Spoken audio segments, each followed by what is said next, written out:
Marianne got up the next morning at her usual time, to every inquiry replied that she was better, and tried to prove herself so by engaging in her accustomary employments.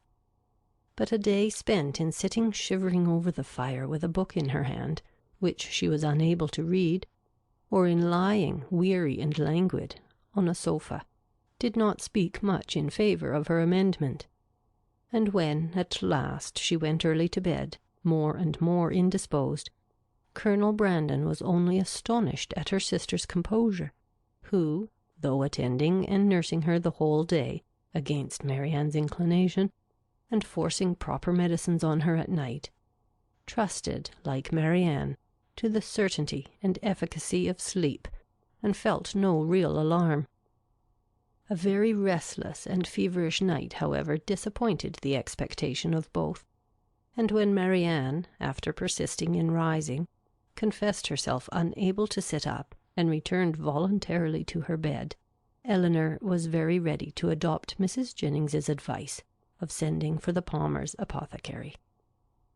He came, examined his patient, and though encouraging Miss Dashwood to expect that a very few days would restore her sister to health, yet, by pronouncing her disorder to have a putrid tendency, and allowing the word infection to pass his lips, gave instant alarm to Mrs. Palmer on her baby's account. Mrs. Jennings, who had been inclined from the first to think Marianne's complaint more serious than Eleanor, now looked very grave on Mr. Harris's report, and confirming Charlotte's fears and caution, urged the necessity of her immediate removal with her infant, and Mr. Palmer, though treating their apprehensions as idle, found the anxiety and importunity of his wife too great to be withstood. Her departure, therefore, was fixed on, and within an hour after Mr. Harris's arrival she set off, with her little boy and his nurse, for the house of a near relation of Mr. Palmer's, who lived a few miles on the other side of Bath, whither her husband promised, at her earnest entreaty, to join her in a day or two, and whither she was almost equally urgent with her mother to accompany her. Mrs. Jennings, however, with a kindness of heart which made Eleanor really love her, declared her resolution of not stirring from Cleveland as long as Marianne remained ill, and of endeavouring, by her own attentive care, to supply to her the place of the mother she had taken her from, and Eleanor found her on every occasion a most willing and active helpmate, desirous to share in all her fatigues, and often, by her better experience in nursing, of material use. Poor Marianne, languid and low from the nature of her malady, and feeling herself universally ill, could no longer hope that tomorrow would find her recovered. And the idea of what tomorrow would have produced, but for this unlucky illness, made every ailment severe. For on that day they were to have begun their journey home, and, attended the whole way by a servant of Mrs. Jennings, were to have taken their mother by surprise on the following forenoon. The little she said was all in lamentation of this inevitable delay, though Eleanor tried to raise her spirits, and make her believe, as she then really believed herself, that it would be a very short one. The next day produced little or no alteration in the state of the patient. She certainly was not better, and, except that there was no amendment, did not appear worse. Their party was now farther reduced, for Mr. Palmer, though very unwilling to go, as well from real humanity and good nature, as from a dislike of appearing to be frightened away by his wife, was persuaded at last by Colonel Brandon to perform his promise of following her. And while he was preparing to go, Colonel Brandon himself, with a much greater exertion, began to talk of going likewise. Here, however, the kindness of Mrs. Jennings interposed most acceptably, for to send the Colonel away while his love was in so much uneasiness on her sister's account would be to deprive them both, she thought, of every comfort.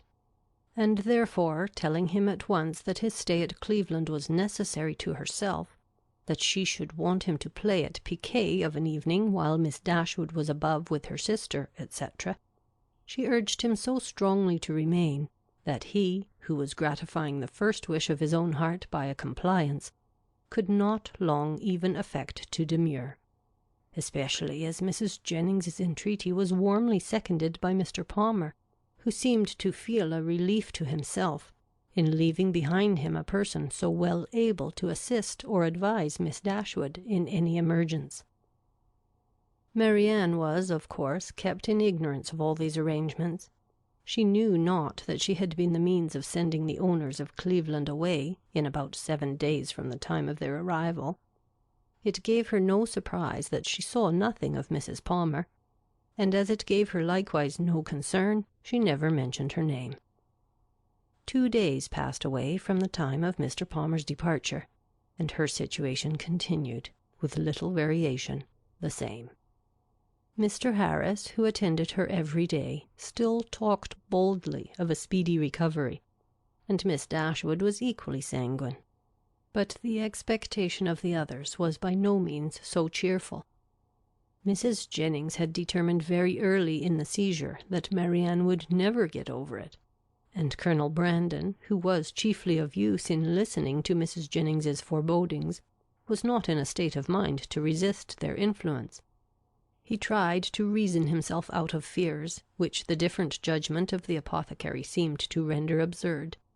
But the many hours of each day in which he was left entirely alone were but too favourable for the admission of every melancholy idea, and he could not expel from his mind the persuasion that he should see Marianne no more. On the morning of the 3rd day, however, the gloomy anticipations of both were almost done away, for when Mr. Harris arrived, he declared his patient materially better. Her pulse was much stronger, and every symptom more favourable than on the preceding visit. Eleanor, confirmed in every pleasant hope, was all cheerfulness, rejoicing that in her letters to her mother she had pursued her own judgment rather than her friend's, in making very light of the indisposition which delayed them at Cleveland, and almost fixing on the time when Marianne would be able to travel. But the day did not close so auspiciously as it began. Towards the evening Marianne became ill again, growing more heavy, restless, and uncomfortable than before. Her sister, however, still sanguine, was willing to attribute the change to nothing more than the fatigue of having sat up to have her bed made, and carefully administering the cordials prescribed, saw her, with satisfaction, sink at last into a slumber, from which she expected the most beneficial effects. Her sleep, though not so quiet as Eleanor wished to see it, lasted a considerable time, and anxious to observe the result of it herself, she resolved to sit with her during the whole of it. Mrs. Jennings, knowing nothing of any change in the patient, went unusually early to bed. Her maid, who was one of the principal nurses, was recreating herself in the housekeeper's room, and Eleanor remained alone with Marianne.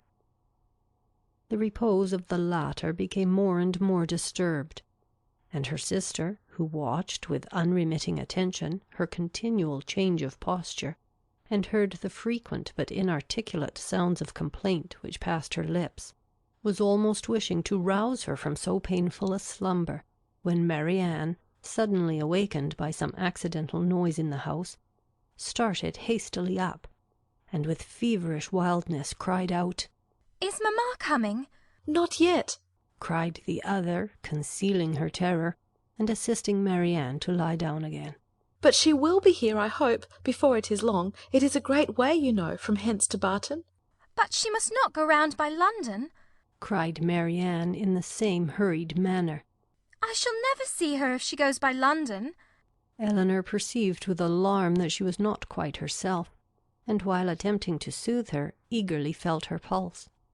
It was lower and quicker than ever, and Marianne, still talking wildly of Mamma, her alarm increased so rapidly as to determine her on sending instantly for Mr. Harris, and dispatching a messenger to Barton for her mother. To consult with Colonel Brandon on the best means of effecting the latter was a thought which immediately followed the resolution of its performance, and as soon as she had rung up the maid to take her place by her sister, she hastened down to the drawing-room, where she knew he was generally to be found at a much later hour than the present. It was no time for hesitation. Her fears and her difficulties were immediately before him. Her fears he had no courage, no confidence to attempt the removal of. He listened to them in silent despondence. But her difficulties were instantly obviated, for with a readiness that seemed to speak the occasion, and the service prearranged in his mind, he offered himself as the messenger who should fetch Mrs. Dashwood. Eleanor made no resistance that was not easily overcome. She thanked him with brief though fervent gratitude, and while he went to hurry off his servant with a message to Mr. Harris, and an order for post-horses directly, she wrote a few lines to her mother. The comfort of such a friend at that moment as Colonel Brandon, or such a companion for her mother, how gratefully was it felt! A companion whose judgment would guide, whose attendance must relieve, and whose friendship might soothe her. As far as the shock of such a summons could be lessened to her, his presence, his manners, his assistance would lessen it. He, meanwhile, whatever he might feel, acted with all the firmness of a collected mind, made every necessary arrangement with the utmost dispatch, and calculated with exactness the time in which she might look for his return. Not a moment was lost in delay of any kind. The horses arrived even before they were expected, and Colonel Brandon, only pressing her hand with a look of solemnity, and a few words spoken too low to reach her ear, hurried into the carriage. It was then about 12 o'clock, and she returned to her sister's apartment to wait for the arrival of the apothecary, and to watch by her the rest of the night. It was a night of almost equal suffering to both. Hour after hour passed away in sleepless pain and delirium on Marianne's side, and in the most cruel anxiety on Eleanor's, before Mr. Harris appeared. Her apprehensions once raised, paid by their excess for all her former security, and the servant who sat up with her, for she would not allow Mrs. Jennings to be called, only tortured her more by hints of what her mistress had always thought,